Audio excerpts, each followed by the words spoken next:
छतर चवर तख्त दे मालिक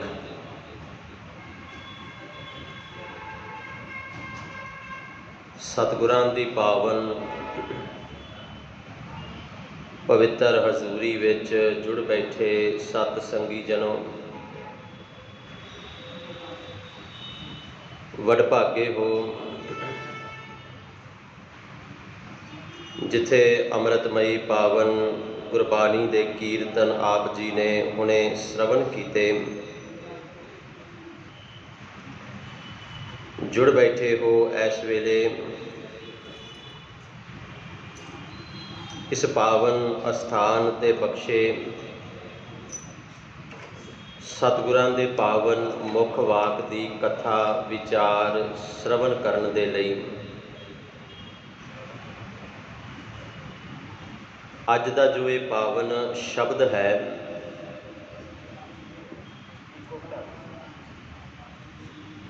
अज दा जो ये पावन शब्द है, गुरु नानक साहब सतगुरां दी मुबारक रसना तो उचारण कीता ये पावन शब्द सूही राग दे अंदर साहिब सतगुरां दे मुबारक अंग 728 दे उपर दर्ज है। ये जो पावन अज दा शब्द है,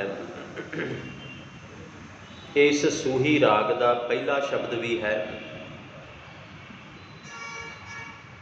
इस पावन शब्द दे अंदर जो साहिबां ने अज दा पावन फरमान, इस शब्द दे अंदर जो पावन उपदेश साहिबां ने अज बख्शिश किया है, उन्होंने अज आपां विचारण का यतन करना है। सतगुरु किरपा करन, रहमत करन। विचारां दी आरंभता तो पहला अपने मन अपने चित्त नूं करो इकागर, रसना नूं करो पवित्र, करो गुरफतेह दी सांझ। वाहिगुरु जी का खालसा, वाहिगुरु जी की फतेह। अज दा ये पावन मुखवाक, क्योंकि इस मुखवाक दे नाल जो है वो इस राग की आरंभता भी है। ते पातशाह जी ने पहला मंगल दर्ज किया, एक ओंकार, वो परमात्मा एक है, वो मालक एक है। सतनाम जिदी होंद सत है, सदीव काल है। करता सच्चे पातशाह कहते भाई वो सारी कायनात नूं साजन वाला, बनाउण वाला, पुरख, कोई सारा कुछ बनाउण तो बाद उहदे अंदर ही समा जाण वाला भी है, उहदे अंदर वसिया होया भी है। निरभाव, जिन्हों किसी का भाव नहीं, जिन्हों किसी का डर नहीं है। निर्वैर, जिहड़ा कदे किसी दे नाल वैर भी नहीं रखता, किसी नाल उहदी दुश्मनी नहीं, किसी नाल वैर नहीं, चाहे कोई चंगा है चाहे कोई माड़ा है। सच्चे पातशाह कहते अकाल मूरत वो हस्ती जिहड़ी काल तो समय तो रहत है। वो हस्ती जिहड़ी मौत तो रहत है। असी काल दे सहत हाँ, सानू काल ने घस लैना है अज नहीं तो कल। पर परमात्मा जिहड़ा है ना, जिहड़ा एक ओंकार है, पातशाह कहते भाई वो काल वो समय तो रहत है, वो समय के अंदर नहीं आता, ना वो बूढ़ा ना वो बाला। क्योंकि जे समय के अनुसार होवे तो वो बचपन विच भी आवे, जवानी विच भी आवे, बुढ़ेपे विच भी आवे, तो जे इन्हां तिन्नां अवस्थावां विच आएगा तो उसकी मौत भी फिर निश्चित है। इस कारण वो समय तो बाहर है, अकाल मूरत है। फिर पातशाह कहते अजूनी, जिहड़ा जूना दे अंदर नहीं आउंदा, नहीं जमदा नहीं, मरदा नहीं। अजूनी का भाव है जिहड़ा जन्म नहीं लैंदा, तो जिहड़ा जन्म नहीं लैंदा उहनूं मौत भी नहीं आउंदी। फिर सहभंग, सहभंग का भाव है जिहड़ा अपने आप तो आप ही पैदा होया, जिन्हों पैदा करने वाला कोई नहीं है। क्योंकि सानू कोई पैदा करने वाला है, ਕਹਿੰਦੇ ਪਰਮਾਤਮਾ ਜਿਹੜਾ ਉਹ ਸਹਿਭੰਗ ਹੈ, ਆਪਣੇ ਆਪ ਤੋਂ ਆਪ ਹੀ ਪੈਦਾ ਹੋਇਆ। ਅਗਲਾ ਸ਼ਬਦ ਵਰਤਿਆ ਗੁਰ ਪ੍ਰਸਾਦ, ਕਿ ਜਿਹੜਾ ਉਹ ਪਰਮਾਤਮਾ ਇੱਕ ਓਅੰਕਾਰ ਤੋਂ ਸਹਿਭੰਗ ਤੱਕ, ਜਿਹਦੇ ਅੰਦਰ ਇੰਨੀਆਂ ਰਹਿਮਤਾਂ ਇੰਨੀਆਂ ਬਖਸ਼ਿਸ਼ਾਂ ਨੇ। ਤੇ ਸੱਚੇ ਪਾਤਸ਼ਾਹ ਕਹਿੰਦੇ ਭਾਈ ਉਸ ਪਰਮਾਤਮਾ ਦੀ ਪ੍ਰਾਪਤੀ ਕਿਵੇਂ? ਉਹਦੀ ਪ੍ਰਾਪਤੀ ਹੈ ਗੁਰ ਪ੍ਰਸਾਦ ਦੇ, ਗੁਰੂ ਦੀ ਰਹਿਮਤ, ਗੁਰੂ ਦੀ ਕਿਰਪਾ ਦੇ ਨਾਲ ਉਹਦੀ ਪ੍ਰਾਪਤੀ ਹੈ। ਫਿਰ ਪਾਤਸ਼ਾਹ ਜੀ ਨੇ ਇਸ ਸ਼ਬਦ ਦਾ ਸਿਰਲੇਖ ਬਖਸ਼ਿਸ਼ ਕੀਤਾ, ਰਾਗ ਸੂਹੀ। ਸੂਹੀ ਇਸ ਰਾਗ ਦਾ ਨਾਮ ਹੈ ਜਿਹਦੇ ਅੰਦਰ ਇਹ ਸ਼ਬਦ ਉਚਾਰਿਆ ਗਿਆ। ਮਹੱਲਾ ਪਹਿਲਾ ਗੁਰੂ ਨਾਨਕ ਸਾਹਿਬ ਸੱਚੇ ਪਾਤਸ਼ਾਹ ਦੀ ਰਸਨਾ ਤੋਂ ਉਚਾਰਨ ਹੋਇਆ ਇਹ ਸ਼ਬਦ। ਚੌਪਦੇ, ਚੌਪਦੇ ਦਾ ਅਰਥ ਹੈ ਚਾਰ ਪਦਿਆਂ ਵਾਲਾ ਸ਼ਬਦ। ਚਾਰ ਬੰਦ ਹਨ ਇਸ ਸ਼ਬਦ ਦੇ। ਚੌ, ਚਾਰ, ਪਦੇ, ਪਦੇ, ਬੰਦ। ਚਾਰ ਪਦੇ ਹਨ। ਘਰ ਪਹਿਲਾ, ਇਹਦਾ ਸੰਬੰਧ ਤਾਲ ਦੇ ਨਾਲ ਹੈ ਕਿ ਸ਼ਬਦ ਸੂਹੀ ਰਾਗ ਵਿੱਚ ਕਿਸ ਘਰ, ਕਿਸ ਤਾਲ ਵਿੱਚ ਗਾਇਆ ਜਾਣਾ ਹੈ, ਉਹਦਾ ਜ਼ਿਕਰ ਪਾਤਸ਼ਾਹ ਨੇ ਘਰ ਵਿੱਚ ਕਰ ਦਿੱਤਾ। ਰਾਗ ਸੂਹੀ, ਮਹੱਲਾ ਪਹਿਲਾ, ਚੌਪਦੇ, ਘਰ ਪਹਿਲਾ। ਉਪਰੰਤ ਮੇਰੇ ਪਾਤਸ਼ਾਹ ਨੇ ਸ਼ਬਦ ਉਚਾਰਿਆ, ਕਹਿੰਦੇ ਭਾਂਡਾ ਧੋਏ ਬੈਸ ਧੂਪ ਦੇਵਹੁ, ਤਉ ਦੂਦੇ ਕਉ ਜਾਵਹੁ। ਅਸਲ ਦੇ ਅੰਦਰ ਇਹ ਇੱਕ ਐਗਜ਼ੈਂਪਲ ਹੈ, ਉਦਾਹਰਨ ਹੈ। ਉਦਾਹਰਨ ਦੇ ਕੇ ਮੇਰੇ ਸਾਹਿਬਾਂ ਨੇ ਸਾਨੂੰ ਸਮਝਾਇਆ, ਕਹਿੰਦੇ ਭਾਈ ਜੇ ਦੁੱਧ ਲੈਣ ਜਾਈਏ ਨਾ ਤੇ ਭਾਂਡਾ ਸਾਫ਼ ਕਰਕੇ ਘਰੋਂ ਚੱਲਦੇ ਆਪਾਂ। ਜਿਸ ਭਾਂਡੇ ਵਿੱਚ ਦੁੱਧ ਪਵਾਉਣਾ ਹੋਵੇ ਨਾ, ਦੁੱਧ ਹੀ ਆਉਂਦਾ ਹੈ ਦੁੱਧ ਦੇਣ ਵਾਸਤੇ, ਜਾਂ ਅਸੀਂ ਕਿਤੇ ਕਿਸੇ ਦੇ ਗਵਾਲੇ ਦੇ ਘਰੋਂ ਦੁੱਧ ਲੈਣ ਜਾਂਦੇ ਹਾਂ ਤੇ ਅਸੀਂ ਭਾਂਡਾ ਬੜੀ ਚੰਗੀ ਤਰ੍ਹਾਂ ਸਾਫ਼ ਕਰਦੇ ਹਾਂ, ਕਿਉਂਕਿ ਜੇ ਭਾਂਡਾ ਸਾਫ਼ ਨਾ ਹੋਏਗਾ ਤੇ ਦੁੱਧ ਜਿਹੜਾ ਉਸ ਭਾਂਡੇ ਵਿੱਚ ਪਏਗਾ ਉਹ ਦੁੱਧ ਖਰਾਬ ਹੋ ਜਾਏਗਾ। ਪਹਿਲੇ ਸਮੇਂ ਦੇ ਅੰਦਰ ਕੀ ਕਰਦੇ ਸਨ? ਭਾਂਡੇ ਨੂੰ ਚੰਗੀ ਤਰ੍ਹਾਂ ਧੋਣਾ, ਸਾਫ਼ ਕਰਨਾ, ਕਿਉਂਕਿ ਪਹਿਲਾਂ ਸਵਾਹ ਦੇ ਨਾਲ ਬਰਤਨ ਮਾਂਜੇ ਜਾਂਦੇ ਸਨ। ਅੱਜ ਵੀ ਪਿੰਡਾਂ ਵਿੱਚ ਹੈ, ਖੈਰ ਐਂਟੀਬਾਇਓਟਿਕ ਹੈ, ਬੜਾ ਵਧੀਆ ਉਹ। ਸਵਾਹ ਦੇ ਨਾਲ ਬਰਤਨ ਨੂੰ ਮਾਂਜਿਆ ਜਾਣਾ, ਰਾਖ ਦੇ ਨਾਲ ਚੰਗੀ ਤਰ੍ਹਾਂ ਸਾਫ਼ ਕੀਤਾ ਜਾਣਾ ਉਹਨੂੰ। ਉਪਰੰਤ ਫਿਰ ਉਹਨੂੰ ਧੂਫ ਵੀ ਦਿੰਦੇ ਸਨ। ਧੂਫ ਜਗਾ ਕੇ ਨਾ, ਧੂਫ, ਅਗਰਬੱਤੀ, ਧੂਫ ਲਾ ਕੇ ਫਿਰ ਉਸ ਭਾਂਡੇ ਨੂੰ ਦੇਣਾ ਵੀ ਇਹਦੇ ਅੰਦਰ ਜੇ ਕਿਸੇ ਚੀਜ਼ ਦੀ ਕੋਈ ਸਮੈਲ ਹੈ ਨਾ ਤੇ ਉਹ ਮਰ ਜਾਏ ਤੇ ਇਸ ਭਾਂਡੇ ਦੇ ਅੰਦਰੋਂ ਖੁਸ਼ਬੂ ਆਉਣ ਲੱਗ ਪਵੇ। ਭਾਂਡਾ ਧੋਏ, ਪਹਿਲਾਂ ਧੋਣਾ, ਫਿਰ ਸੱਚੇ ਪਾਤਸ਼ਾਹ ਕਹਿੰਦੇ ਬੈਸ ਧੂਪ ਦੇਵੋ, ਫਿਰ ਉਹਨੂੰ ਧੂਫ ਆਦਿ ਦੇ ਕੇ ਸੁਗੰਧਿਤ ਕਰ ਲੈਣਾ, ਉਹਦੇ ਅੰਦਰ ਖੁਸ਼ਬੂ ਭਰ ਲੈਣੀ। ਤੇ ਪਾਤਸ਼ਾਹ ਕਹਿੰਦੇ ਤਉ ਦੂਧੈ ਕਉ ਜਾਵੋ, ਫਿਰ ਦੁੱਧ ਲੈਣ ਵਾਸਤੇ ਜਾਂਦੇ ਸਨ। ਅਸਲ ਵਿੱਚ ਜਿਹੜੀ ਇਹ ਐਗਜ਼ੈਂਪਲ ਹੈ ਨਾ, ਇਹ ਉਦਾਹਰਨ ਦਿੱਤੀ ਗਈ ਕਿ ਜੇ ਦੁੱਧ ਲੈਣ ਦੇ ਵਾਸਤੇ ਬਰਤਨ ਨੂੰ ਬੜਾ ਸਾਫ਼ ਕੀਤਾ ਜਾਂਦਾ ਹੈ, ਉਹਨੂੰ ਧੂਫ ਆਦਿ ਦੇ ਕੇ ਸੁਗੰਧਿਤ ਕੀਤਾ ਜਾਂਦਾ ਹੈ, ਤੇ ਜਿਸ ਭਾਂਡੇ ਦੇ ਅੰਦਰ, ਆ ਸਰੀਰ ਰੂਪੀ ਭਾਂਡੇ ਦੇ ਅੰਦਰ ਪਰਮਾਤਮਾ ਦਾ ਨਾਮ ਟਿਕਣਾ ਹੈ, ਇਹਦੀ ਅਸੀਂ ਹਾਲਤ ਕੀ ਬਣਾ ਕੇ ਰੱਖੀ ਹੋਈ ਹੈ। ਵੇਖੋ, ਕਿਉਂਕਿ ਜਿਹੜੀ ਉਦਾਹਰਨ ਹੈ ਨਾ ਇੱਥੇ, ਦੂਧ ਕਰਮ ਫੁਨ ਸੁਰਤ ਸਮਾਇਣ ਹੋਏ ਨਿਰਾਸ ਜਮਾਵੋ। ਫਿਰ ਜਦੋਂ ਦੁੱਧ ਲੈ ਕੇ ਆਉਂਦੇ ਸਨ ਘਰ, ਕੁਝ ਦੁੱਧ ਜਿਹੜਾ ਹੈ ਉਹ ਪੀਣ ਵਾਸਤੇ, ਚਾਹ ਆਦਿ ਬਣਾਉਣ ਵਾਸਤੇ ਰੱਖ ਲਿਆ ਜਾਂਦਾ ਸੀ। ਪਹਿਲਾਂ ਤਾਂ ਚਾਹ ਖੈਰ ਹੈ ਹੀ ਨਹੀਂ ਸੀ। ਜਿਸ ਵੇਲੇ ਸ਼ਬਦ ਉਚਾਰਿਆ ਗਿਆ ਨਾ, ਉਦੋਂ ਇਸ ਦੇਸ਼ ਦੇ ਅੰਦਰ ਚਾਹ ਪੱਤੀ ਮੌਜੂਦ ਨਹੀਂ ਸੀ। ਅੰਗਰੇਜ਼ ਕੁਝ ਬਹੁਤ ਥੋੜ੍ਹੀ ਬਹੁਤੀ ਲੈ ਕੇ ਆਏ ਹੋਣਗੇ ਤੇ ਵੱਖਰੀ ਗੱਲ ਹੈ। ਉਦੋਂ ਦੁੱਧ ਪੀਣ ਦੇ ਵਾਸਤੇ ਰੱਖ ਲਿਆ ਜਾਂਦਾ ਸੀ ਦੁੱਧ, ਤੇ ਕੁਝ ਦੁੱਧ ਜਿਹੜਾ ਹੈ ਨਾ ਉਹਨੂੰ ਜਾਗ ਲਾਈ ਜਾਂਦੀ ਸੀ, ਖੱਟਾ ਲਾਇਆ ਜਾਂਦਾ ਸੀ, ਜਾਗ ਦਹੀਂ ਜਮਾਉਣ ਦੇ ਵਾਸਤੇ। ਆ ਭੈਣਾਂ ਬੈਠੀਆਂ, ਇਹਨਾਂ ਨੂੰ ਪਤਾ ਹੈ ਕਿ ਕੁਝ ਦੁੱਧ ਜਿਹੜਾ ਉਹ ਪਾਸੇ ਕਰ ਲਿਆ ਜਾਂਦਾ ਸੀ ਵੀ ਇਹਦੀ ਦਹੀਂ ਬਣਾਉਣੀ, ਉਹਨੂੰ ਜਾਗ ਲਾਉਣਾ, ਖੱਟਾ ਲਾਉਣਾ ਉਹਨੂੰ। ਇੱਥੇ ਜਾਗ ਸ਼ਬਦ ਹੈ ਅੱਜ ਵਰਤਿਆ ਜਿਹੜਾ। ਮੇਰੇ ਸੱਚੇ ਪਾਤਸ਼ਾਹ ਕਹਿੰਦੇ ਭਾਈ ਫਿਰ ਜੇ ਉਹਨੂੰ ਦੁੱਧ ਨੂੰ ਜਮਾਉਣਾ ਹੈ ਦਹੀਂ ਬਣਾਉਣ ਦੇ ਵਾਸਤੇ, ਕਿਉਂਕਿ ਜੇ ਦਹੀਂ ਬਣੇਗਾ ਤੇ ਫਿਰ ਹੀ ਉਹਦਾ ਰੇੜਕਾ ਪਏਗਾ, ਉਹਨੂੰ ਰਿੜਕਿਆ ਜਾਏਗਾ ਤੇ ਉਹਦੇ ਵਿੱਚੋਂ ਮੱਖਣ ਨਿਕਲੇਗਾ। ਜੇ ਦੁੱਧ ਨੂੰ ਜਮਾਵਾਂਗੇ ਹੀ ਨਹੀਂ, ਜੇ ਕੋਈ ਮੇਰੇ ਵਰਗਾ ਸੋਚੇ ਕਿ ਹਾਂ ਦੁੱਧ ਤੇ ਮੈਂ ਲੈ ਆਂਦਾ, ਇਸ ਦੁੱਧ ਨੂੰ ਭਾਂਡੇ ਦੇ ਵਿੱਚ ਪਾਵਾਂ ਤੇ ਭਾਂਡੇ ਦੇ ਵਿੱਚ ਪਾ ਕੇ ਮੈਂ ਇਹਨੂੰ ਰਿੜਕਣਾ ਸ਼ੁਰੂ ਕਰ ਦਿਆਂ ਤੇ ਦੁੱਧ ਰਿੜਕ ਕੇ ਸ਼ਾਇਦ ਇਹਦੇ ਵਿੱਚੋਂ ਮੱਖਣ ਨਿਕਲ ਆਏ, ਇਹ ਪੋਸੀਬਲ ਨਹੀਂ ਹੈ। ਇੱਕ ਪ੍ਰੋਸੈਸ ਦੇ ਵਿੱਚੋਂ ਲੰਘਣਾ ਪੈਂਦਾ ਹੈ। ਉਹ ਪ੍ਰੋਸੈਸ ਇਹ ਹੈ ਕਿ ਪਹਿਲਾਂ ਦੁੱਧ ਲਿਆਓ ਸਾਫ਼ ਭਾਂਡੇ ਦੇ ਅੰਦਰ, ਬਾਦਸ਼ਾਹ ਕਹਿੰਦੇ ਉਸ ਤੋਂ ਬਾਅਦ ਫਿਰ ਉਸ ਦੁੱਧ ਨੂੰ ਵੱਖਰਾ ਕਰੋ ਜਿਹਦਾ ਦਹੀਂ ਜਮਾਉਣਾ ਹੈ, ਫਿਰ ਉਹਨੂੰ ਜਾਗ ਲਾਓ, ਉਹ ਜਾਗ ਲੱਗੇਗੀ ਤੇ ਉਹ ਦਹੀਂ ਬਣੇਗੀ। ਹੁਣ ਸਰੀਰ ਵੀ ਸਾਡਾ ਇੱਕ ਭਾਂਡਾ ਹੈ, ਆ ਜਿਹੜਾ ਸਰੀਰ ਹੈ, ਕਿਉਂਕਿ ਜਿਹੜਾ ਰਹਾਉ ਦਾ ਬੰਦ ਹੈ ਨਾ ਅੱਜ ਦਾ, ਉੱਥੇ ਸੱਚੇ ਪਾਤਸ਼ਾਹ ਜੀ ਨੇ ਕਹਿ ਦਿੱਤਾ, ਜਪੋ ਤਾਂ ਏਕੋ ਨਾਮਾ ਅਵਰ ਨਿਰਾਫਲ ਕੰਮ। ਤੇ ਜੇ ਕੋਈ ਅਣਜਾਣ ਇਸ ਸ਼ਬਦ ਨੂੰ ਪੜ੍ਹੇਗਾ ਉਹਨੇ ਕਹਿਣਾ ਕਿ ਗੱਲ ਤੇ ਬਣੀ ਨਹੀਂ, ਕਿ ਪਹਿਲੇ ਪੰਕਤੀਆਂ ਵਿੱਚ, ਪਹਿਲੇ ਬੰਦ ਵਿੱਚ ਗੁਰੂ ਸਾਹਿਬ ਕਹਿ ਰਹੇ ਨੇ ਭਾਂਡਾ ਧੋ ਲਓ, ਧੂਫ ਦੇ ਲਓ, ਦੁੱਧ ਲੈ ਆਓ, ਜਮਾ ਲਓ, ਦਹੀਂ ਬਣਾ ਲਓ, ਤੇ ਫਿਰ ਅੱਗੇ ਜਾ ਕੇ ਰਹਾਓ ਦੇ ਬੰਦ ਵਿੱਚ ਕਹਿ ਰਹੇ ਨੇ ਜਪੋ ਤਾਂ ਏਕੋ ਨਾਮਾ ਅਵਰ ਨਿਰਾਫਲ ਕੰਮ। ਅਸਲ ਵਿੱਚ ਜਿਹੜਾ ਸਾਡੇ ਮਨ ਦਾ ਭਾਂਡਾ ਹੈ ਨਾ, ਜੇ ਦੁੱਧ ਲੈਣ ਵਾਲਾ ਭਾਂਡਾ ਸਾਫ਼ ਹੈ ਤੇ ਮਨ ਦਾ ਭਾਂਡਾ ਕਿੰਨਾ ਕੁ ਸਾਫ਼ ਹੋਣਾ ਚਾਹੀਦਾ, ਜਿਹਦੇ ਅੰਦਰ ਪਰਮਾਤਮਾ ਦਾ ਨਾਮ ਟਿਕ ਸਕੇ।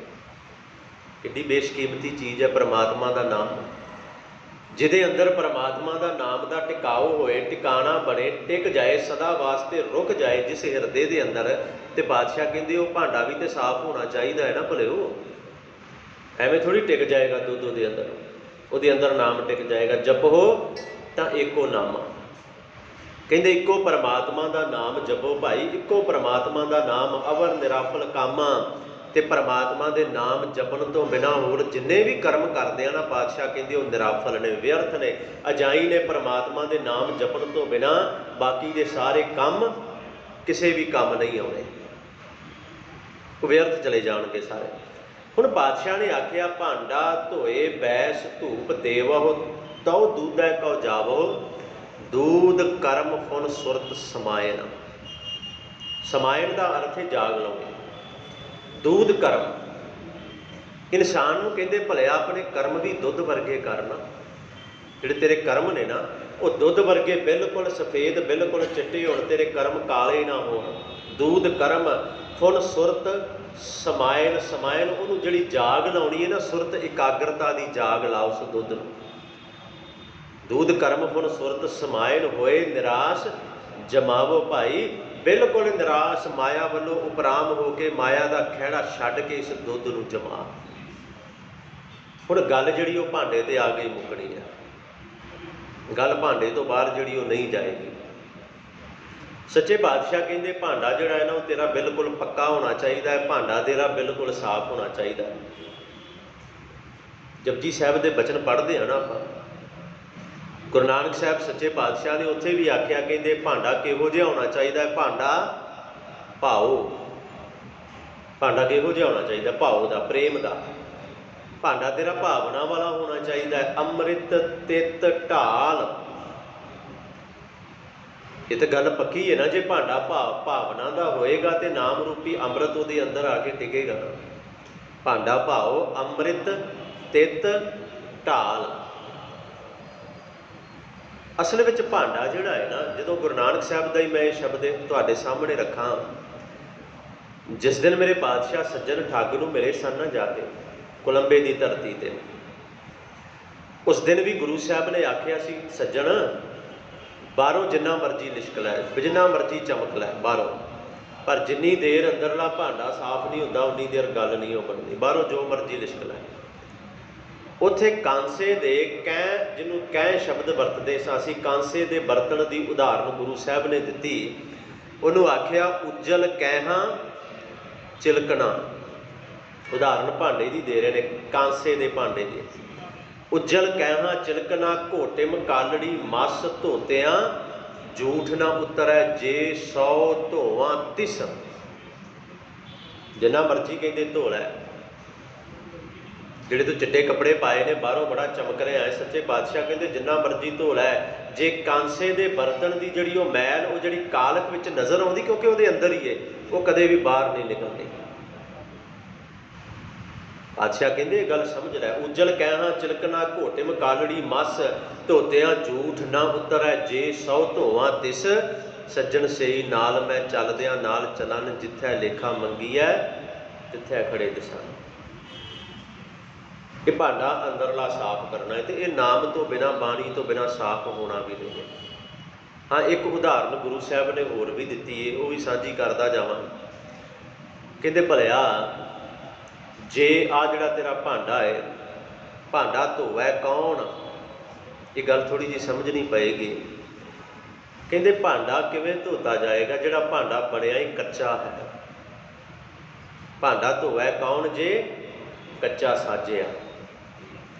ਜਿਹੜਾ ਭਾਂਡਾ ਪਰਮਾਤਮਾ ਨੇ ਸਾਜਿਆ ਹੀ ਕੱਚਾ ਹੈ, ਕੱਚਾ ਭਾਂਡਾ ਸਮਝਦੇ ਹੋ ਕਿ ਘੜਾ ਬਣਾ ਦਿੱਤਾ, ਘੁਮਿਆਰ ਨੇ ਘੜਾ ਬਣਾਇਆ ਮਿੱਟੀ ਦਾ, ਪਹਿਲਾਂ ਮਿੱਟੀ ਨੂੰ ਗੁੰਨ ਲਿਆ, ਗੁੰਨਣ ਤੋਂ ਬਾਅਦ ਉਹਦਾ ਘੜਾ ਬਣਾ ਲਿਆ, ਪਰ ਘੜਾ ਬਣਾਉਣ ਤੋਂ ਬਾਅਦ ਉਹਨੂੰ ਅੱਗ ਦੇ ਅੰਦਰ ਪਕਾਇਆ ਨਹੀਂ ਉਹਨੇ, ਤੇ ਜਿੰਨੀ ਦੇਰ ਅੱਗ ਦੇ ਅੰਦਰ ਘੜਾ ਪੱਕਿਆ ਨਹੀਂ ਉਹਦੇ ਅੰਦਰ ਕੁਝ ਟਿਕੇਗਾ ਹੀ ਨਹੀਂ। ਜੇ ਮਿੱਟੀ ਦਾ ਘੜਾ ਬਣਿਆ ਹੈ ਤੇ ਉਹਦੇ ਅੰਦਰ ਪਾਣੀ ਪਾ ਦਿਓਗੇ ਤੇ ਉਹ ਕੀ ਹੋਏਗਾ? ਉਹ ਖੁਰ ਜਾਏਗਾ, ਉਹ ਖੁਰ ਜਾਏਗਾ।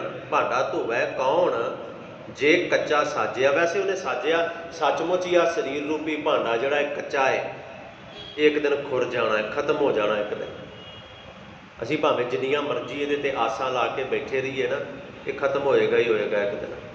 ਇਹ ਕੱਚਾ ਹੈ ਭਾਂਡਾ, ਮਿੱਟੀ ਦਾ, ਤੇ ਮਿੱਟੀ ਨੂੰ ਜਿੰਨਾ ਮਰਜ਼ੀ ਧੋ ਲਈਏ ਉਹ ਕਦੇ ਸਾਫ਼ ਹੁੰਦੀ ਮਿੱਟੀ, ਤੇ ਕਦੇ ਮਿੱਟੀ ਨੂੰ ਪਾਣੀ ਪਾਈ ਜਾਓਗੇ ਤੇ ਉਹ ਉਸ ਤਰ੍ਹਾਂ ਹੀ ਪਾਣੀ ਨੂੰ ਵੀ ਆਪਣਾ ਰੂਪ ਬਣਾਉਂਦੀ ਜਾਏਗੀ, ਪਾਣੀ ਵੀ ਗੰਦਲਾ ਹੁੰਦਾ ਜਾਏਗਾ ਉਹਦੇ ਨਾਲ। ਅੱਜ ਬਾਦਸ਼ਾਹ ਕਹਿੰਦੇ ਭਾਈ ਭਾਂਡਾ ਧੋਏ ਬੈਸ ਧੂਪ ਦੇਵੋ ਤੋ ਦੂਧੈ ਕੋ ਜਾਵੋ, ਦੂਧ ਕਰਮ ਫੁਨ ਸੁਰਤ ਸਮਾਇਨ ਹੋਏ ਨਿਰਾਸ ਜਮਾਵੋ। ਫਿਰ ਰਹਾਉ ਦੇ ਬੰਦ ਵਿੱਚ ਕਹਿੰਦੇ ਜਪੋ ਤਾਂ ਏਕੋ ਨਾਮਾ ਭਾਈ, ਇੱਕ ਪਰਮਾਤਮਾ ਦੇ ਨਾਮ ਨੂੰ ਜਪੋ, ਉਹਦੇ ਨਾਮ ਨੂੰ ਜਪਣਾ ਕਰੋ। ਅਵਰ ਨਿਰਾਫਲ ਕਾਮਾਂ, ਬਾਕੀ ਜ਼ਿੰਦਗੀ ਦੇ ਅੰਦਰ ਜਿੰਨੇ ਵੀ ਕੰਮ ਕਰਦੇ ਆ ਉਹ ਨਿਰਾਫਲ ਨੇ, ਉਹ ਵਿਅਰਥ ਹਨ, ਉਹ ਅਜਾਈ ਨੇ, ਉਹ ਕਿਸੇ ਵੀ ਕੰਮ ਨਹੀਂ ਆਉਣੇ ਪਰਮਾਤਮਾ ਦੇ ਨਾਮ ਤੋਂ ਬਿਨਾਂ। ਕਿਉਂਕਿ ਨਾਮ ਜਿਹੜਾ ਹੈ ਨਾ ਪਰਮਾਤਮਾ ਦਾ, ਉਹ ਬੜਾ ਵੱਡਾ ਸਹਾਰਾ ਹੈ ਸਾਡਾ, ਬੜਾ ਵੱਡਾ ਆਸਰਾ। ਤੇ ਬਾਦਸ਼ਾਹ ਨੇ ਨਾਮ ਨੂੰ ਹੀ ਮੁਕਤੀ ਦਾ ਸਾਧਨ ਵੀ ਦੱਸਿਆ ਹੈ, ਮੁਕਤ ਹੋਣ ਦਾ, ਪਰਮਾਤਮਾ ਦੇ ਨਾਲ ਇੱਕਮਿਕ ਹੋਣ ਦਾ ਸਾਧਨ ਵੀ ਪਰਮਾਤਮਾ ਦਾ ਨਾਮ ਹੈ।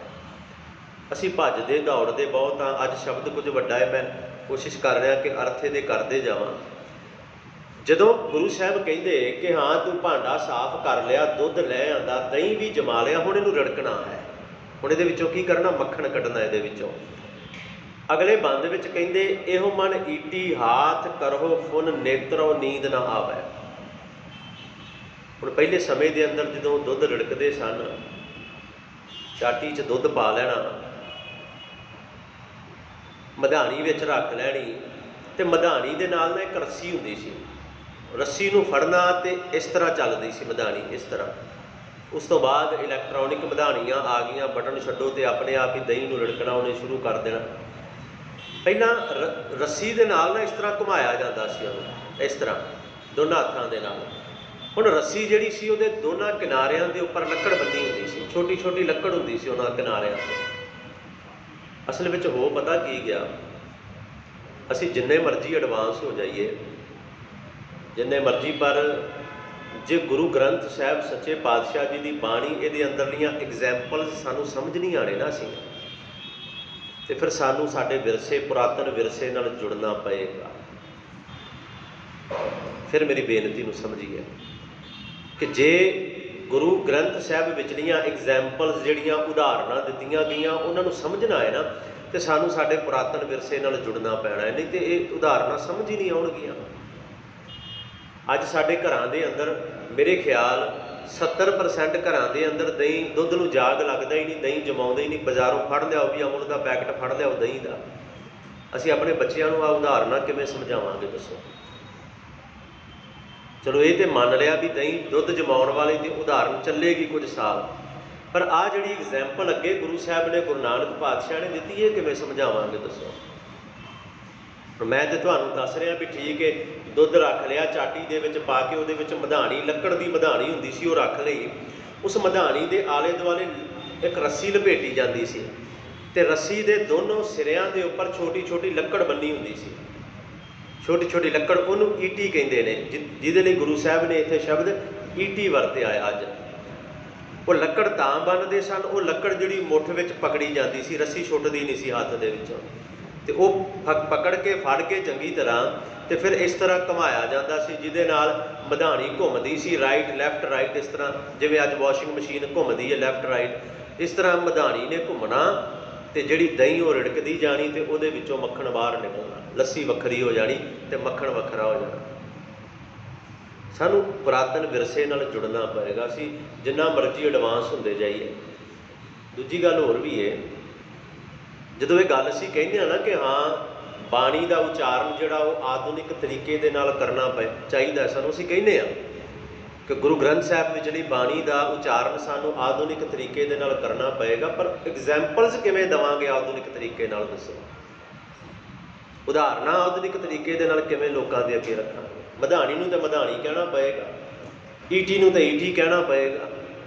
ਉਹ ਵੀ ਤਾਂ ਜੇ ਕਿਸੇ ਨੂੰ ਦਿਖਾਉਣ ਜੋਗੀ ਹੁਣ ਤਾਂ ਫੋਟੋਆਂ ਵੀ ਬੜੀਆਂ ਔਖੀਆਂ ਲੱਭਣਗੀਆਂ। ਸੱਚੇ ਪਾਤਸ਼ਾਹ ਕਹਿੰਦੇ ਸੁਣ ਫਿਰ ਇਹ ਮਨ ਈਟੀ ਹਾਥ ਕਰੋ ਫੁੱਲ। ਮਨ ਨੂੰ ਈਟੀ ਬਣਾ। ਈਟੀ ਜਿਹੜੀ ਸੀ ਉਹ ਹੱਥਾਂ ਵਿੱਚ ਬੜੇ ਘੁੱਟ ਕੇ ਫੜੀ ਜਾਂਦੀ ਸੀ, ਉਹ ਕਿਸੇ ਪਾਸੇ ਬਾਹਰ ਨਹੀਂ ਨਿਕਲਦੀ, ਕਿਉਂਕਿ ਜੇ ਉਹ ਬਾਹਰ ਹੱਥ 'ਚੋਂ ਨਿਕਲੇਗੀ ਤੇ ਰੱਸੀ ਵੀ ਹੱਥ 'ਚੋਂ ਨਿਕਲੇਗੀ ਤੇ ਮਧਾਣੀ ਦਾ ਗੇੜਾ ਨਹੀਂ ਪਏਗਾ ਤੇ ਦਹੀਂ ਰੜਕੀ ਨਹੀਂ ਜਾਏਗੀ। ਤੇ ਕਹਿੰਦੇ ਬਿਲਕੁਲ ਇਸੇ ਤਰ੍ਹਾਂ ਮਨ ਜਿਹੜਾ ਨਾ ਤੇਰਾ ਮਨ ਉਹ ਵੀ ਭੱਜਦਾ ਹੈ, ਹੱਥ 'ਚੋਂ ਨਿਕਲਣਾ ਚਾਹੁੰਦਾ, ਜਿਵੇਂ ਈਟੀ ਨਿਕਲਦੀ ਏ ਤੇ ਉਹਨੂੰ ਘੁੱਟ ਕੇ ਫੜਦੇ ਆ ਨਾ। ਪਾਤਸ਼ਾਹ ਕਹਿੰਦੇ ਇਹ ਮਨ ਈਟੀ, ਇਹੋ ਮਨ ਈਟੀ, ਜਿਵੇਂ ਈਟੀ ਨੂੰ ਘੁੱਟ ਕੇ ਫੜਦੇ ਆ ਨਾ, ਤੇ ਮਨ ਨੂੰ ਵੀ ਘੁੱਟ ਕੇ ਫੜਦਾ ਹੈ, ਕਿਸੇ ਹੋਰ ਪਾਸੇ ਦੌੜੇਗਾ, ਇਹ ਕਿਸੇ ਹੋਰ ਪਾਸੇ ਜਾਵੇ ਨਾ। ਇਹ ਮਨ ਈਟੀ ਹਾਥ ਕਰੋ, ਇਹਨੂੰ ਚੰਗੀ ਤਰ੍ਹਾਂ ਹੱਥਾਂ ਵਿੱਚ ਘੁੱਟ ਕੇ ਫੜਦਾ ਇਸ ਮਨ ਨੂੰ ਈਟੀ ਦੀ ਤਰ੍ਹਾਂ। ਹੁਣ ਈਟੀ ਮੈਂ ਤਾਂ ਪਹਿਲੋਂ ਦੱਸਿਆ ਸੀ, ਸਮਝ ਆ ਜਾਵੇ। ਹੁਣ ਨੇਤਰੋ ਨੀਂਦ ਨਾ ਆਵੇ। ਹੁਣ ਨੇਤਰਾ ਕੀ ਹੁੰਦਾ ਹੈ, ਵੇਖੋ ਗੱਲ ਫਿਰ ਉਹੀ ਹੈ ਨਾ, ਜਿੰਨੇ ਮਰਜ਼ੀ ਆਧੁਨਿਕ ਬਣਦੇ ਜਾਈਏ ਪਰ ਗੱਲ ਉੱਥੇ ਹੀ ਆਉਂਦੀ ਹੈ। ਹੁਣ ਉਹ ਜਿਹੜੀ ਰੱਸੀ ਹੈ ਨਾ, ਰੱਸੀ ਜਿਹੜੀ ਬੰਨੀ ਜਾਂਦੀ ਉਹਨੂੰ ਨੇਤਰਾ ਕਿਹਾ ਜਾਂਦਾ ਸੀ। ਜਿਹੜੀ ਰੱਸੀ ਮਧਾਣੀ ਨਾਲ ਬੰਨੀ ਜਾਂਦੀ ਉਹਦਾ ਨਾਮ ਸੀ ਨੇਤਰਾ, ਤੇ ਰੱਸੀ ਦੇ ਕਿਨਾਰਿਆਂ ਤੇ ਜਿਹੜੇ ਲੱਕੜ ਬੰਨੀ ਜਾਂਦੀ ਉਹਨੂੰ ਈਟੀ ਕਹਿੰਦੇ ਸਨ। ਸੱਚੇ ਪਾਤਸ਼ਾਹ ਕਹਿੰਦੇ ਮਨ ਨੂੰ ਈਟੀ ਦੀ ਤਰ੍ਹਾਂ ਫੜ ਲੈ ਚੰਗੀ ਤਰ੍ਹਾਂ, ਤੇ ਨਾਲ ਨੇਤਰੋ। ਹੁਣ ਨੇਤਰੋ ਨੀਂਦ ਨਾ ਆਵੇ। ਨੀਂਦ ਨਾ ਆਵੇ ਜਿਹੜਾ ਆਲਸ ਅੰਦਰੋਂ ਤਿਆਗ ਦੇ। ਨੀਂਦ ਨਾ ਆਵੇ ਮਾਇਆ ਵਾਲੇ ਪਾਸਿਓਂ ਜਾਗ ਜਾ, ਮਾਇਆ ਵਾਲੇ ਪਾਸਿਓਂ ਜਾਗ। ਤੇ ਉਹਨੂੰ ਕੀ ਕਰਨਾ, ਉਹਨੂੰ ਨੇਤਰਾ ਬਣਾ ਆਪਣਾ। ਇਹੋ ਮਨ ਈਟੀ ਹਾਥ ਕਰੋ ਹੁਣ ਨੇਤਰੋ ਨੀਂਦ ਨਾ ਆਵੇ। ਹੁਣ ਕੀ ਹੁੰਦਾ ਸੀ ਜਦੋਂ ਫਿਰ ਉਹਨੂੰ ਦੁੱਧ ਨੂੰ ਮਥਣਾ, ਮੰਥਨ ਜਿਹਨੂੰ ਅੱਜ ਦੇ ਸ਼ਬਦਾਂ ਵਿੱਚ ਅਸੀਂ ਕਹਿੰਦੇ ਹਾਂ, ਦੁੱਧ ਦਾ ਮਥਣਾ ਤੇ ਫਿਰ ਉਹਦੇ 'ਚੋਂ ਮੱਖਣ ਨਿਕਲਣਾ। ਮਥਣਾ ਤਾਂ ਕਹਿ ਰਿਹਾ, ਅੱਗੇ ਸ਼ਬਦ ਆ ਰਿਹਾ, ਕਹਿੰਦੇ ਰਸਨਾ ਨਾਮ ਜਪੋ ਤਬ ਮਥੀਐ। ਮਨ ਦਾ ਮੰਥਨ ਵੀ ਕਰਨਾ ਹੈ, ਮਨ ਨੂੰ ਵੀ ਰੜਕਣਾ ਹੈ, ਮਨ ਨੂੰ ਵੀ ਸਾਫ਼ ਕਰਨਾ ਹੈ, ਮਨ ਦੇ ਵਿੱਚੋਂ ਵੀ ਲੱਸੀ ਬਾਹਰ ਕੱਢ ਕੇ ਅਸੀਂ ਮੱਖਣ ਪ੍ਰਗਟ ਕਰਨਾ ਹੈ ਮਨ ਦੇ ਵਿੱਚੋਂ ਵੀ। ਤੇ ਸੱਚੇ ਪਾਤਸ਼ਾਹ ਕਹਿੰਦੇ ਫਿਰ ਹੋਏਗਾ ਕਿਵੇਂ ਉਹ, ਕਿਉਂਕਿ ਮਨ ਜਿਹੜਾ ਹੈ ਇਹ ਤੇ ਦਹੀਂ ਥੋੜ੍ਹੀ ਜਮਾਈ ਅਸੀਂ, ਇਹਦੇ 'ਚ ਮਧਾਣੀ ਪਾਵਾਂਗੇ ਤੇ ਰੜਕ ਲਵਾਂਗੇ। ਮਨ ਨੂੰ ਰਿੜਕਣ ਦੇ ਵਾਸਤੇ ਤੇ ਪਾਤਸ਼ਾਹ ਕਹਿੰਦੇ ਤਾਂ ਹੀ ਸੀ ਜਪੋ ਤਾਂ ਏਕੋ ਨਾਮਾ। ਇੱਥੇ ਕਹਿੰਦੇ ਰਸਨਾ ਨਾਮ ਜਪੋ। ਜਦੋਂ ਰਸਨਾ ਦੇ ਨਾਲ ਨਾਮ ਨੂੰ ਜਪੇਗਾ ਨਾ ਭਲਿਆ, ਰਸਨਾ ਦੇ ਨਾਲ, ਤਬ ਮਥੀਐ, ਤਦ ਜਾ ਕੇ ਇਹ ਜਿਹੜਾ ਤੇਰਾ ਮਨ ਇਹ ਮਥਿਆ ਜਾਏਗਾ। ਤਦ ਇਨ ਬਿਦ ਅੰਮ੍ਰਿਤ ਪਾਵੋ। ਫਿਰ ਕੀ ਨਿਕਲੇਗਾ, ਦਹੀਂ ਰਿੜਕਦਿਆਂ ਵਿੱਚੋਂ ਮੱਖਣ ਨਿਕਲਦਾ ਹੈ, ਤੇ ਮਨ ਨੂੰ ਮੱਥਿਆ, ਮਨ ਨੂੰ ਰਿੜਕਿਆ, ਸੱਚੇ ਪਾਤਸ਼ਾਹ ਕਹਿੰਦੇ ਫਿਰ ਅੰਮ੍ਰਿਤ ਵਿੱਚੋਂ ਨਿਕਲੇਗਾ, ਫਿਰ ਅੰਮ੍ਰਿਤ ਨਿਕਲੇਗਾ ਵਿੱਚੋਂ। ਰਸਨਾ ਨਾਮ ਜਪੋ ਤਬ ਮਥੀਐ ਇਨ ਬਿਦ ਅੰਮ੍ਰਿਤ ਪਾਵੋ। ਅੱਗੇ ਪਾਤਸ਼ਾਹ ਕਹਿੰਦੇ ਮਨ ਸੰਪਟ ਜਿਤ ਸਤ ਸਰ ਨਾਵਨ, ਭਾਵਨ ਪਾਤੀ ਤ੍ਰਿਪਤ ਕਰੇ। ਮਨ ਸੰਪਟ, ਅਸਲ ਵਿੱਚ ਸੰਪਟ ਦੇ ਉਦਾਹਰਨਾਂ ਬੜੀਆਂ ਆਈਆਂ ਨੇ ਬਾਣੀ ਦੇ ਅੰਦਰ। ਸੰਪਟ ਦੇ ਅਰਥ ਵੀ ਬੜੇ ਕੀਤੇ ਗਏ ਨੇ। ਜਦੋਂ ਕਮਲ ਦੇ ਫੁੱਲ ਦੇ ਉੱਪਰ ਭੰਵਰਾ ਬੈਠਦਾ ਹੈ ਨਾ, ਆ ਕੇ ਭੰਵਰਾ, ਤਾਂ ਕਮਲ ਦਾ ਫੁੱਲ ਸਾਰਾ ਦਿਨ ਖਿੜਿਆ ਰਹਿੰਦਾ, ਸ਼ਾਮ ਨੂੰ ਸੰਪਟ ਹੋ ਜਾਂਦਾ, ਬੰਦ ਹੋਣ ਨੂੰ ਵੀ ਸੰਪਟ ਕਹਿੰਦੇ ਨੇ। ਕਮਲ ਦਾ ਫੁੱਲ ਜਦੋਂ ਬੰਦ ਹੁੰਦਾ ਹੈ। ਸੰਪਟ ਦਾ ਇੱਕ ਹੋਰ ਅਰਥ ਵੀ ਹੈ, ਇੱਧਰ ਤੇ ਉੱਧਰ ਦੋਨੋਂ ਪਾਸੇ ਕੁਝ ਹੋਵੇ, ਜਿਹੜੀ ਚੀਜ਼ ਵਿੱਚ ਆਈ ਉਹ ਸੰਪਟ ਹੋ ਗਈ, ਇਹ ਵੀ ਕਿਹਾ ਜਾਂਦਾ ਹੈ। ਤੀਜੀ ਜਿਹੜੀ ਉਦਾਹਰਨ ਸੰਪਟ ਦੀ ਦਿੱਤੀ ਜਾਂਦੀ ਹੈ, ਇਹਦੇ ਅਰਥ ਕੀਤੇ ਜਾਂਦੇ ਨੇ। ਇੱਕ ਡੱਬੀ ਜਿਹੜੀ ਬਾਹਮਣ ਦੇ ਕੋਲ ਹੁੰਦੀ ਸੀ, ਬ੍ਰਾਹਮਣ ਕੋਲ ਡੱਬੀ, ਜਿਹਦੇ ਅੰਦਰ ਉਹ ਠਾਕੁਰ ਰੱਖਦਾ ਸੀ, ਲੋਕਾਂ ਦੇ ਘਰ ਪੂਜਣ ਵਾਸਤੇ ਲੈ ਕੇ ਜਾਂਦਾ ਸੀ, ਉਹਨੂੰ ਵੀ ਉਹ ਸੰਪਟ ਕਹਿੰਦਾ ਸੀ, ਉਹਦਾ ਨਾਮ ਵੀ ਸੰਪਟ ਸੀ। ਸੱਚੇ ਪਾਤਸ਼ਾਹ ਕਹਿੰਦੇ ਮਨ ਸੰਪਟ, ਆਪਣਾ ਮਨ ਸੰਪਟ ਬਣਾ। ਉਹ ਡੱਬੀ ਆਪਣਾ ਮਨ ਬਣਾ, ਤੇਰਾ ਮਨ ਸੰਪਟ ਹੋ ਜਾਵੇ, ਤੇਰਾ ਮਨ ਇੱਕੋ ਜਗ੍ਹਾ 'ਤੇ ਟਿਕ ਜਾਵੇ, ਦੌੜਨਾ ਭੱਜਣਾ ਬੰਦ ਕਰ ਦੇਵੇ। ਜਿਤ ਸਤ ਸਰ ਨਹਾਵਨ, ਤੇ ਮਨ ਸੰਪਟ ਹੋਏਗਾ ਕਿਵੇਂ, ਸਤ ਸਰ ਵਿੱਚ ਨਹਾਉਣ ਦੇ ਨਾਲ, ਸਤ ਸੰਗਤ ਵਿੱਚ ਬੈਠਣ ਦੇ ਨਾਲ। ਜਿੱਥੇ ਨਾਮ ਬਾਣੀ ਦਾ ਅੰਮ੍ਰਿਤ ਉਹਦੀ ਵਰਖਾ ਹੁੰਦੀ, ਉੱਥੇ ਇਸ਼ਨਾਨ ਕਰਨ ਦੇ ਨਾਲ ਮਨ ਸੰਪਟ ਜਿਤ ਸਤ ਸਰ ਨਹਾਵਨ ਭਾਵਨ ਪਾਤੀ ਤ੍ਰਿਪਤ ਕਰੈ। ਪਾਤੀ ਹੁਣ ਬਾਹਮਣ ਕੀ ਕਰਦਾ ਸੀ ਵੀ ਪੱਤੇ ਨਾਲ ਰੱਖਣੇ, ਉਹਨੇ ਫੁੱਲ ਪੱਤੀਆਂ ਨਾਲ ਰੱਖਣੀਆਂ ਪੂਜਾ ਕਰਨ ਵਾਸਤੇ। ਅਸੀਂ ਵੀ ਗੁਰੂ ਸਾਹਿਬ ਦੇ ਅੱਗੇ ਫੁੱਲ ਲਿਆ ਕੇ ਰੱਖਦੇ ਹਾਂ, ਅਸੀਂ ਵੀ। ਪਤਾ ਬਾਣੀ ਕੀ ਕਹਿੰਦੀ ਹੈ, ਸੁਣਿਓ ਧਿਆਨ ਨਾਲ। ਜਿਹੜੇ ਲੋਕ ਮੂਰਤੀ ਪੂਜਾ ਕਰਦੇ ਨੇ ਨਾ, ਮੂਰਤੀ ਨੂੰ ਪੂਜਦੇ ਨੇ, ਪੱਥਰ ਨੂੰ ਪੂਜਦੇ ਨੇ, ਉਹ ਫੁੱਲ ਲਿਆ ਕੇ ਅੱਗੇ ਰੱਖਦੇ ਨੇ ਉਹਦੇ। ਉਹ ਫੁੱਲ ਪਹਿਲੋਂ ਮਾਲਣ ਤੋੜਦੀ ਹੈ, ਤੋੜ ਕੇ ਲੈ ਕੇ ਆਉਂਦੀ ਹੈ ਬਾਗ ਦੇ ਵਿੱਚੋਂ। ਕਹਿੰਦੇ ਪਾਤੀ ਤੋਰੈ ਮਾਲਿਨੀ। ਮਾਲਿਨੀ ਮਾਲੀ ਦੀ ਘਰ ਵਾਲੀ ਮਾਲਣੀ, ਉਹ ਕੀ ਕਰਦੀ? ਪਾਤੀ ਤੋਰੈ, ਪੱਤੇ ਫੁੱਲ ਤੋੜਦੀ ਹੈ। ਪਾਤੀ ਤੋਰੈ ਮਾਲਿਨੀ ਪਾਤੀ ਪਾਤੀ ਜੀਓ। ਸੁਣਿਓ ਧਿਆਨ ਨਾਲ। ਪਤਾ ਗੁਰੂ ਸਾਹਿਬ ਕੀ ਕਹਿੰਦੇ ਭਲਿਓ? ਮਾਲਿਨ ਪੱਤੇ ਤੋੜਦੀ ਏ, ਪਰ ਹਰ ਪੱਤੇ ਵਿੱਚ, ਹਰ ਫੁੱਲ ਵਿੱਚ ਜੀਓ ਹੈ, ਜਿੰਦ ਹੈ, ਜਾਨ ਹੈ। ਉਹ ਤੇ ਜਿਉਂਦਾ ਹੈ। ਹਰ ਫੁੱਲ ਜਿਉਂਦਾ ਹੈ ਨਾ, ਹਰ ਫੁੱਲ।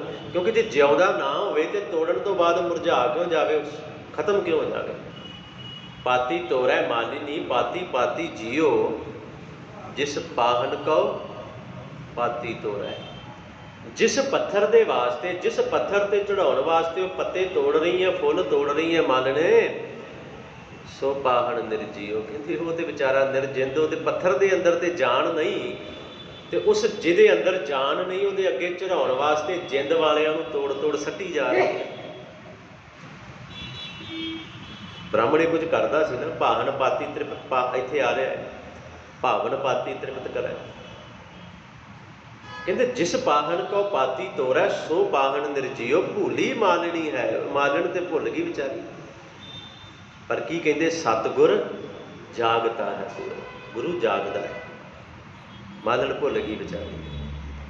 ਗੁਰੂ ਸਾਹਿਬ ਕਦੇ ਨਹੀਂ ਕਹਿੰਦੇ ਕਿ ਸਾਡੇ ਅੱਗੇ ਲਿਆ ਕੇ ਫੁੱਲ ਰੱਖੋ। ਗੁਰੂ ਸਾਹਿਬ ਕਦੇ ਨਹੀਂ ਕਹਿੰਦੇ ਕਿ ਜਿਹੜੀ ਕੁਦਰਤ ਅਸੀਂ ਸਾਜੀ ਹੈ ਨਾ, ਜਿਹੜੀ ਕੁਦਰਤ, ਉਸ ਕੁਦਰਤ ਦਾ ਨਾਸ਼ ਤੁਸੀਂ ਸਾਡੇ ਨਾਮ ਤੇ ਕਰੋ। ਗੁਰੂ ਸਾਹਿਬ ਕਦੇ ਨਹੀਂ ਕਹਿੰਦੇ, ਕਦੇ ਵੀ। ਅਸਲੀਅਤ ਇਹ ਬੜੀ ਵੱਡੀ ਸੱਚਾਈ ਹੈ ਜਿਹੜੀ ਅਸੀਂ ਐਕਸੈਪਟ ਕਰਦੇ ਨਹੀਂ ਤੇ ਨਾ ਹੀ ਕਰਾਂਗੇ। ਮੈਨੂੰ ਪਤਾ ਹੈ ਕਿਤੇ ਗੁਰੂ ਗ੍ਰੰਥ ਸਾਹਿਬ ਦੀ ਬਾਣੀ ਦੇ ਅੰਦਰ ਇੱਕ ਜਗ੍ਹਾ ਤੇ ਵੀ ਇਹ ਐਗਜ਼ਾਮਪਲ ਦਿੱਤੀ ਹੋਵੇ ਕਿ ਭਾਈ ਇਹ ਕਰਮ ਕਰੋ। ਇੱਥੇ ਤਾਂ ਸਿੱਧੀ ਗੱਲ ਹੈ, ਧਰਮ ਦੇ ਕਰਮ ਕਰ ਭਲਿਆ, ਚੰਗੇ ਕਰਮ ਕਰ, ਬਾਣੀ ਪੜ੍ਹ, ਨਾ ਜਪੋ ਤਾਂ ਇੱਕੋ ਨਾਮਾ। ਗੁਰੂ ਸਾਹਿਬ ਕਹਿੰਦੇ ਫੁੱਲ ਲਿਆ ਕੇ ਚੜਾਉਣ ਨਾਲ ਥੋੜ੍ਹੀ ਮੈਂ ਖੁਸ਼ ਹੋ ਜਾਊਂਗਾ, ਮੈਂ ਤੇ ਖੁਸ਼ ਹੋਣਾ ਹੈ ਜਦੋਂ ਜਪੋ ਤਾਂ ਇੱਕੋ ਨਾਮਾ। ਉਹ ਅਸੀਂ ਜਪਦੇ ਨਹੀਂ ਹਾਂ, ਉਹਦੇ ਤਾਂ ਨੇੜੇ ਵੀ ਨਹੀਂ ਜਾਂਦੇ ਅਸੀਂ।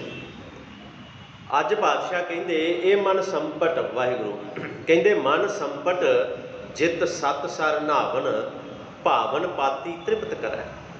ਭਾਵਨਾ ਰੂਪੀ ਪੱਤੇ, ਭਾਵਨਾ ਰੂਪੀ ਫੁੱਲ, ਆਹ ਫੁੱਲ ਨਹੀਂ ਜਿਹੜੇ ਲਿਆ ਕੇ ਅੱਗੇ ਰੱਖ ਦਿੱਤੇ, ਭਾਵਨਾ ਰੂਪੀ ਫੁੱਲ। ਹੁਣ ਤੇਰੀ ਭਾਵਨਾ ਜਿਹੜੀ, ਤੇਰੇ ਅੰਦਰਲਾ ਪ੍ਰੇਮ ਜਿਹੜਾ, ਤੇਰੇ ਅੰਦਰਲੀ ਸ਼ਰਧਾ ਜਿਹੜੀ ਹੈ, ਫਿਰ ਤੇਰਾ ਮਨ ਤ੍ਰਿਪਤ ਹੋਏਗਾ, ਫਿਰ ਤੇਰਾ ਮਨ ਰੱਜੇਗਾ। ਅੱਗੇ ਕਹਿੰਦੇ ਪੂਜਾ ਪ੍ਰਾਨ ਸੇਵਕ ਜੇ ਸੇਵੇ, ਇਨ ਬਿਦ ਸਾਹਿਬ ਰਵਤ ਰਹੇ। ਹੁਣ ਕੀ ਹੈ ਕਿ ਇਨ ਬਿਦ, ਕਿਸ ਤਰੀਕੇ ਦੇ ਨਾਲ? ਸਾਹਿਬ ਰਵਤ ਰਹਿ, ਸਾਹਿਬ ਨੂੰ ਜਪਦਾ ਰਹਿ, ਰਮਦਾ ਵਾਹਿਗੁਰੂ, ਉਹਦਾ ਸਿਮਰਨ ਕਰਦਾ ਰਹਿ, ਰਵਤ ਰਹਿ। ਕਹਿੰਦੇ ਜਿਵੇਂ ਕੋਈ ਸੇਵਕ ਪੂਜਾ ਕਰਦਾ ਹੈ ਨਾ, ਆਪਣੇ ਪ੍ਰਾਣਾਂ ਦੇ ਨਾਲ, ਭਾਵਨਾ ਦੇ ਨਾਲ, ਪਿਆਰ ਦੇ ਨਾਲ, ਪ੍ਰੇਮ ਦੇ ਨਾਲ, ਤਨ ਮਨ ਦੇ ਨਾਲ ਇੱਕ ਹੋ ਕੇ, ਵਿਖਾਵੇ ਦੇ ਵਾਸਤੇ ਨੇ। ਜਦੋਂ ਸੇਵਾ ਕਰਦਾ ਹੈ ਤੇ ਫਿਰ ਇਨ ਬਿਦ ਸਾਹਿਬ ਰਵਤ ਰਹਿ। ਅਖੀਰਲੇ ਬੰਦ ਵਿੱਚ ਗੁਰੂ ਸਾਹਿਬ ਨੇ ਆਖਿਆ, ਸੁਣਿਓ ਪੰਕਤੀਆਂ, ਪੰਕਤੀ ਬੜੇ ਕਮਾਲ ਦੀ ਹੈ। ਕਹਿੰਦੇ ਕਹੇ ਕਹੇ ਕਹਿ ਜਾਵਹਿ। ਬੜੇ ਲੋਕ ਬੜਾ ਕੁਝ ਕਹਿੰਦੇ ਨੇ, ਬੜੇ ਲੋਕ ਬੜਾ ਕੁਝ ਕਹਿੰਦੇ ਨੇ। ਕਹਿੰਦੇ ਕਹੇ ਕਹੇ ਕਹਿ ਜਾਵਹਿ, ਕਹਿੰਦੇ ਨੇ, ਵਾਰ-ਵਾਰ ਕਹਿੰਦੇ ਨੇ। ਕੋਈ ਕੁਝ ਕਹਿੰਦਾ ਤੇਰੇ ਬਾਰੇ, ਕੋਈ ਕੁਝ ਕਹਿੰਦਾ ਹੈ, ਕੋਈ ਤੈਨੂੰ ਡਿਫਾਈਨ ਕਰਨ ਲਈ ਕੋਈ ਐਗਜ਼ਾਮਪਲ ਦਿੰਦਾ ਹੈ, ਕੋਈ ਉਦਾਹਰਣ ਦਿੰਦਾ ਹੈ। ਤੇ ਕਈ ਤੇ ਉਦਾਹਰਨਾਂ ਦਿੰਦੇ ਨੇ ਕਿ ਰੱਬ ਹੈ ਹੀ ਨਹੀਂ। ਕਈ ਤੇ ਉਦਾਹਰਨਾਂ ਦਿੰਦੇ ਨੇ ਨਾ ਕਿ ਰੱਬ ਇਸ ਤਰ੍ਹਾਂ ਇੱਦਾਂ ਇੱਦਾਂ ਡਿਫਾਈਨ ਕਰਨ ਲਈ ਵੱਖੋ ਵੱਖ ਉਦਾਹਰਨਾਂ। ਤੇ ਕਈ ਹੁਣ ਉਹ ਵੀ ਨੇ ਜਿਹੜੇ ਉਦਾਹਰਨਾਂ ਇਹ ਵੀ ਦਿੰਦੇ ਨੇ ਵੀ ਰੱਬ ਹੈ ਹੀ ਨਹੀਂ। ਪਰ ਇੱਕ ਗੱਲ ਦੱਸਾਂ, ਜਿਹੜੇ ਉਦਾਹਰਨਾਂ ਦਿੰਦੇ ਨੇ ਨਾ ਕਿ ਰੱਬ ਨਹੀਂ ਹੈ, ਜਿਹੜੇ ਉਦਾਹਰਨਾਂ ਦਿੰਦੇ ਨੇ ਵੀ ਧਰਮ ਨਹੀਂ ਹੈ, ਅੰਤ ਵੇਲੇ ਉਹਨਾਂ ਦੇ ਰੀਤੀ ਰਿਵਾਜ ਵੀ ਧਰਮ ਦੇ ਅਨੁਸਾਰ ਹੀ ਕੀਤੇ ਜਾਂਦੇ ਨੇ।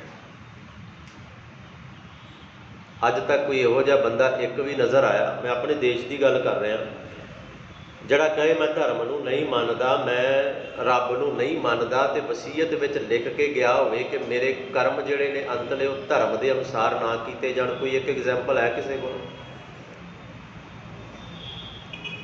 ਉਹਦੇ ਅੰਦਰ ਵੀ ਉਹਨੂੰ ਪਤਾ ਹੈ ਕਿ ਧਰਮ ਕੁਝ ਨਾ ਕੁਝ ਹੈ। ਜੇ ਮੌਤ ਹੈ ਨਾ ਤੇ ਧਰਮ ਵੀ ਹੈ। ਫਿਰ ਸਮਝ ਲਓ ਹਰ ਕਿਸੇ ਦਾ ਆਪਣਾ ਆਪਣਾ ਤਰੀਕਾ ਹੈ। ਕਹਿੰਦੇ ਕਹੇ ਜਾਵੇ, ਪਰ ਪਾਤਸ਼ਾਹ ਕਹਿੰਦੇ ਤੁਮ ਸਰ ਅਵਰ ਨਾ ਕੋਈ, ਤੁਮ ਸਰ ਤੇਰੇ ਵਰਗਾ ਤੇਰੇ ਬਰਾਬਰ ਕੋਈ ਦੂਜਾ ਨਹੀਂ ਹੈ, ਕੋਈ ਵੀ ਨਹੀਂ, ਕੁਝ ਵੀ ਨਹੀਂ। ਤੁਮ ਸਰ ਅਵਰ ਨਾ ਕੋਈ, ਭਗਤ ਹੀਨ ਨਾਨਕ ਜਨ ਜੰਪੈ, ਤਉ ਸਲਾਹੀ ਸੱਚਾ ਸੋਈ। ਸਲਾਹੀ ਸੱਚਾ ਸੋਈ, ਉਹ ਸੱਚਾ ਸਲਾਹੀ ਸਿਫਤ ਸਲਾਹ, ਉਹਦੀ ਬੰਦਗੀ, ਉਹਦਾ ਨਾਮ। ਕਹਿੰਦੇ ਭਗਤ ਹੀਨ ਨਾਨਕ ਜਨ, ਆਪਣੇ ਆਪ ਨੂੰ ਕਹਿ ਰਹੇ ਨੇ, ਕਹਿੰਦੇ ਮੈਂ ਭਗਤੀ ਤੋਂ ਵਹੀਨਾ ਹਾਂ ਸੱਚੇ ਪਾਤਸ਼ਾਹ। ਵੇਖੋ ਗੁਰੂ ਨਾਨਕ ਸਾਹਿਬ ਕਿੰਨੀ ਕਮਾਲ ਦੀ ਗੱਲ ਕਰ ਰਹੇ ਨੇ, ਕਿੰਨੀ ਕਮਾਲ ਦੀ ਗੱਲ। ਉਸ ਪਰਮਾਤਮਾ ਦੇ ਅੱਗੇ ਅਰਦਾਸ ਕਰ ਰਹੇ ਨੇ, ਭਗਤ ਹੀਨ ਪਾਤਸ਼ਾਹ ਮੈਂ ਭਗਤੀ ਤੋਂ ਹੀਨਾ, ਮੈਂ ਭਗਤੀ ਤੋਂ ਸਿੱਖਣਾ, ਮੇਰੇ ਕੋਲ ਭਗਤੀ ਨਹੀਂ, ਮੇਰੇ ਕੋਲ ਬੰਦਗੀ ਨਹੀਂ, ਮੈਂ ਕਦੇ ਨਾਮ ਨਹੀਂ ਤੇਰਾ ਜਪਦਾ। ਤੇ ਨਾਨਕ ਦੇ ਕੱਕੇ ਨੂੰ ਔਂਕੜੇ ਵੀ ਮੈਂ ਭਗਤ ਹੀਨ ਹਾਂ, ਗੁਰੂ ਨਾਨਕ ਸਾਹਿਬ ਕਹਿ ਰਹੇ।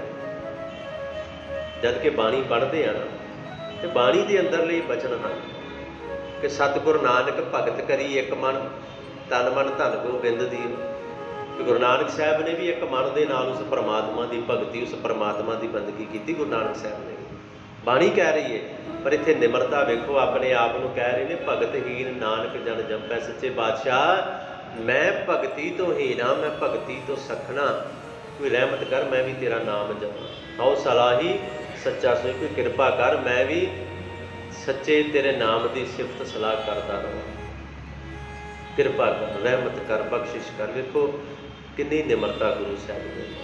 ਤੇ ਅੱਜ ਦਾ ਜਿਹੜਾ ਇਹ ਸੂਹੀ ਰਾਗ ਦਾ ਸ਼ਬਦ ਹੈ ਨਾ, ਭਾਂਡਾ ਧੋਏ ਬੈਸ ਧੂਪ ਦੇਵੋ, ਤੋ ਦੂਦੇ ਕੋ ਜਾਵੋ, ਦੂਧ ਕਰਮ ਪੁਨ ਸੁਰਤ ਸਮਾਇਲ ਹੋਏ, ਨਿਰਾਸ ਜਮਾਵੋ। ਅਸਲ ਵਿੱਚ ਭਾਂਡਾ ਜਿਹੜਾ ਹੈ ਨਾ, ਉਹਨੂੰ ਸਾਫ਼ ਕਰੀਏ, ਉਸ ਭਾਂਡੇ ਨੂੰ ਧੋਈਏ।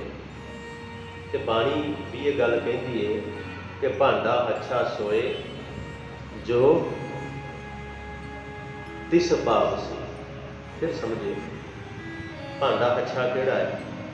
ਜਿਹੜਾ ਤੈਨੂੰ ਚੰਗਾ ਲੱਗਦਾ, ਜਿਹੜਾ ਦੁਨੀਆ ਨੂੰ ਚੰਗਾ ਲੱਗਦਾ ਹੈ, ਉਹ ਭਾਂਡਾ ਚੰਗਾ ਨਹੀਂ ਹੈ।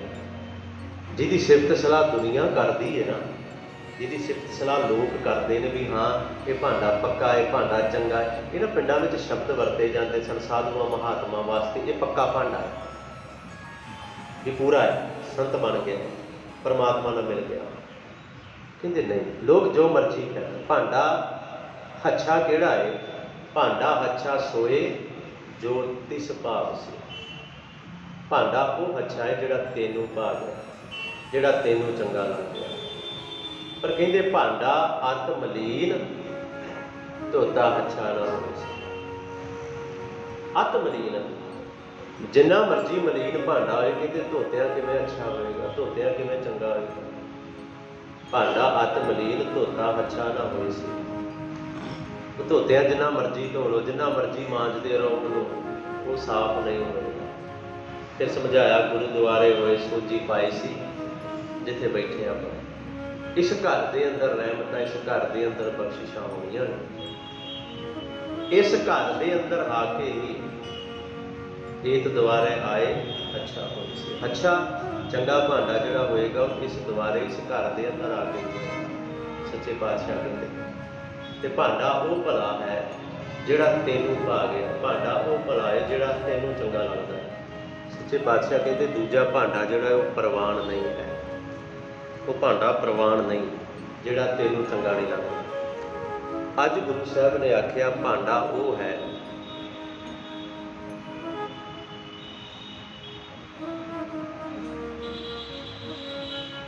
ਅਸਲ ਦੇ ਅੰਦਰ। ਤਾਂ ਹੀ ਸੱਚੇ ਪਾਤਸ਼ਾਹ ਨੇ ਇਹ ਬਚਨ ਜਿਹੜੇ ਕਹੇ ਨੇ, ਅੱਜ ਦਾ ਜਿਹੜਾ ਸ਼ਬਦ ਹੈ ਸੂਹੀ ਰਾਗ ਦੇ ਅੰਦਰ, ਕਿ ਭਾਂਡਾ ਉਹ ਪ੍ਰਵਾਨ ਹੈ ਜਿਹੜਾ ਉਸ ਪਰਮਾਤਮਾ ਨੂੰ ਭਾ ਗਿਆ, ਜਿਹੜਾ ਉਸ ਪਰਮਾਤਮਾ ਨੂੰ ਚੰਗਾ ਲੱਗਾ। ਭਾਂਡਾ ਉਹ ਪ੍ਰਵਾਨ ਹੈ ਤੇ ਜਦੋਂ ਭਾਂਡਾ ਧੋਏ ਪੈਸ ਧੂਪ ਦੇਵਹੁ, ਤਉ ਦੂਧੈ ਕਉ ਜਾਵਹੁ, ਦੂਧ ਕਰਮ ਫੁਨ ਸੁਰਤ ਸਮਾਇਨ, ਹੋਏ ਨਿਰਾਸ ਜਮਾਵੋ। ਤੇ ਪਾਤਸ਼ਾਹ ਨੇ ਸਿੱਧੀ ਜੀ ਗੱਲ ਕਹਿ ਦਿੱਤੀ, ਕਹਿੰਦੇ ਜਪੋ ਤਾਂ ਏਕੋ ਨਾਮਾ। ਆਹ ਗੱਲ ਮੰਨਣੀ ਪਏਗੀ ਸਾਨੂੰ ਕਿ ਜਪੋ ਤਾਂ ਏਕੋ ਨਾਮਾ, ਅਵਰ ਨਿਰਾਫਲ ਕਾਮਾ। ਬਾਕੀ ਦੇ ਕਰਮ ਜਿੰਨੇ ਉਹ ਨਿਰਾਫਲ ਨੇ, ਵਿਅਰਥ ਨੇ, ਅਜਾਈ ਨੇ, ਕਿਸੇ ਕੰਮ ਨਹੀਂ ਆਉਂਦੇ। ਸਤਿਗੁਰੂ ਕਿਰਪਾ ਕਰਨ, ਰਹਿਮਤ ਕਰਨ। ਇਹ ਅਰਦਾਸ ਕਰੀਏ ਪਾਤਸ਼ਾਹ ਜਪੋ ਤਾਂ ਏਕੋ ਨਾਮਾ, ਇਹ ਅਵਸਥਾ ਸਾਡੀ ਵੀ ਬਣ ਜਾਏ। ਸੋ ਇੰਨੀਆਂ ਕੁ ਬੇਨਤੀਆਂ ਪ੍ਰਵਾਨ, ਗੁਰ ਸ਼ਬਦ, ਗੁਰ ਇਤਿਹਾਸ ਦੇ ਵਿਚਾਰ ਕਰਦਿਆਂ ਹੋਈਆਂ ਬੇਅੰਤ ਭੁੱਲਾਂ ਦੀ ਖਿਮਾ। ਸਤਿਗੁਰੂ ਸੱਚੇ ਪਾਤਸ਼ਾਹ ਤੇ ਆਪ ਸਰਬੱਤ ਸੰਗਤ ਆਪ ਜੀ ਬਖਸ਼ਣਹਾਰ ਹੋ। ਕਰੋ ਗੁਰਮਤਿ ਦੀ ਸਾਂਝ। ਵਾਹਿਗੁਰੂ ਜੀ ਕਾ ਖਾਲਸਾ, ਵਾਹਿਗੁਰੂ ਜੀ ਕੀ ਫਤਿਹ।